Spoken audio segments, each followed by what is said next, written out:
আছে, ঠিক আছে। ম্যাডাম, আজকের এই মহিলা জনশুনানির মেইন উদ্দেশ্যটা কি ম্যাডাম? আজকে আমরা নর্থ জেলায় যে মহিলা জনশুনবাই কার্যক্রম অলরেডি আমাদের মধ্যে শুরু হয়ে গেছে। তো এই কার্যক্রমটা বলবো একদিকে যদি বলতে চাই অত্যন্ত গুরুত্বপূর্ণ এই কার্যক্রমটা, কারণ অলরেডি আমরা 7টা জেলা কমপ্লিট করে আজকে লাস্ট আমাদের নর্থ জেলায় আমরা এই কার্যক্রম করতে যাচ্ছি।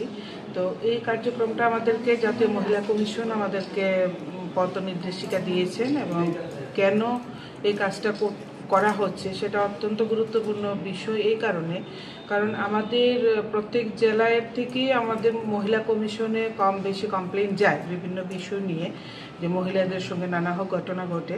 তো সেই কমপ্লেনগুলি পরবর্তী সময়ে আমরা অনেক সময় দেখতেই পাই যে ডিস্টেন্সের জন্য অনেকে হয়তো যখন আমরা ডাকি হয়তো এক পক্ষ যাচ্ছে বা দ্বিতীয় পক্ষ উপস্থিত হচ্ছে না। আগরতলা যেহেতু আমাদের একটি মাত্র আমাদের অফিস রয়েছে, তো সেই জায়গায় দাঁড়িয়ে যে প্রত্যেকটা জেলায় এসে যখন আমরা কাজ করব, জেলায় এসে আমরা আমাদের একদম প্রান্তিক মহিলাদের কথা শুনবো এবং তাদের যে কোনো সমস্যা হতে পারে, সেটাতে শুধু গৃহস্থ হিংসা তা নয়, তাছাড়াও অনেক সময় বিভিন্নভাবে মহিলারা নিপীড়িত হয়ে থাকে।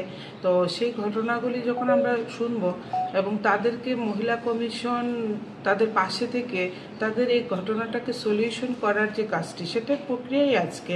তো আমরা এই কার্যক্রমে মানে অলরেডি প্রত্যেকটা জেলায় খুব ভালো একটা সাড়া পেয়েছি এবং অনেক ধরনের ঘটনা নির্যাতিত মহিলারা এসছে।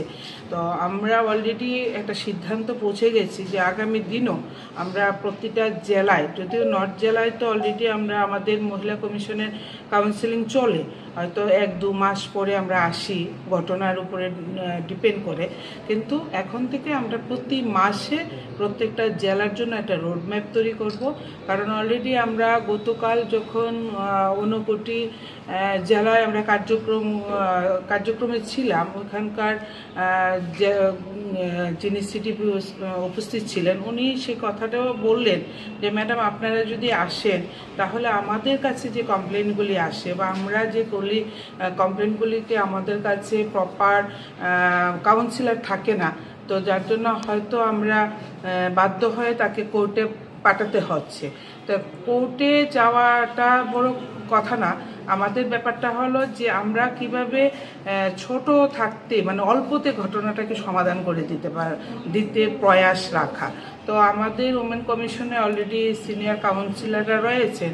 তো আমরা গতকালও বেশ কয়েকটা রেজাল্ট পেয়েছি যে এখানটায় জায়গা বসেই ঘটনাটা সলিউশন হয়ে গেছে। তো আমরা অলরেডি এই সিদ্ধান্তে পৌঁছে গেছি যে আমরা এখন থেকে প্রতি মাসে এই জনশুনবাই যে কার্যক্রম বা প্রত্যেকটা জেলায় কাউন্সিলিং যে ব্যাপারটা সেটা আমরা রাখবো। তো আজকে এই ধর্মনগরের সার্কিট হাউসে যে আমাদের মহিলা জনশুনবাই চলছে, আমাদের মধ্যে উপস্থিত রয়েছেন ধর্মনগরের এডিএম স্যার আছেন, সিডিপিও আছেন, পার্নিসাগর থেকে সিডিপিও আছেন, ওমেন পিএসের ওসি আছেন এবং আমাদের এখানে অ্যাডভোকেটরা আছেন, ক্রাইম ব্রাঞ্চ থেকে ডিএসপি স্যার এসছেন এবং পিএলবি আছেন, ওএসসি থেকে এসছে। অ্যাকচুয়ালি সবাইকে নিয়ে এই কাজটা করার আরেকটি বিশেষ উদ্দেশ্য হলো, এখানে যারা আজকে উপস্থিত হয়েছেন প্রত্যেকেই কিন্তু কম বেশি মহিলার সঙ্গে ঘটে যাওয়া ঘটনাটাকে নিয়ে মুভমেন্ট করেন।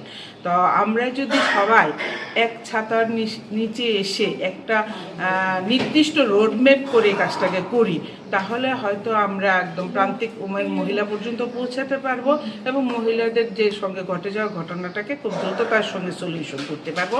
সেটা আরেকটা উদ্দেশ্য আমাদের। তো আশা করি আগামী দিন মহিলা কমিশন প্রত্যেকটা জেলার সিডিপিও বা ওএসসি সেন্টারেরকে সাথে নিয়ে আমরা একটা রোডম্যাপ তৈরি করবো এবং সেভাবে আমরা কাজ করবো। সেটাই আজকের উদ্দেশ্য। আমাদের এখানে অলরেডি 5টি মানে অলরেডি আমাদের লিপিবদ্ধ করা আছে, আর বাকি যারা নতুন আসবে তাদের কমপ্লেন আমরা আজকে নেব। নেক্সট মান্থ আমরা এখানে আসবো, তাদেরকে নিয়ে আমরা কাউন্সিলিং করব। ধন্যবাদ ম্যাডাম, আপনার পরিচয়টা? আমি ত্রিপুরা মহিলা কমিশনের chairperson Jharna Devi. Thank you.